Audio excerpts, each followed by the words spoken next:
March 8 அன்னைக்கு தயவு செய்து அழகி போட்டி, கோல போட்டி, டான்ஸ் போட்டி எல்லாம் நடத்தாதீங்க.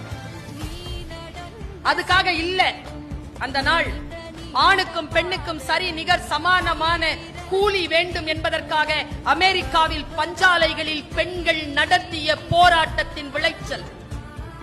75 பெண்களுக்கு மேல் உள்ளிருப்பு போராட்டம் நடத்தி உயிர் துறந்த அந்த நாளை இந்த உலகம் அறிந்து கொள்ள வேண்டும் என்பதற்காக ஆண்களுக்கும் பெண்களுக்கும் நேரமும் சம்பாத்தியமும் ஒன்றாக இருக்க வேண்டும் என்று அவர்கள் எழுப்பிய போர் குரலுக்கு சில அதிகார வர்க்கங்கள் அசைந்து கொடுத்த அந்த வினாடியை இந்த உலகத்தில் பிரகடனப்படுத்துவதற்காக 1910ஆம் ஆண்டு நியூயார்க்கில் நடந்த மாநாட்டில் அளிக்கப்பட்ட தீர்மானம்தான் மார்ச் 8 சர்வதேச மகளிர் தினமாக கொண்டாட வேண்டும்.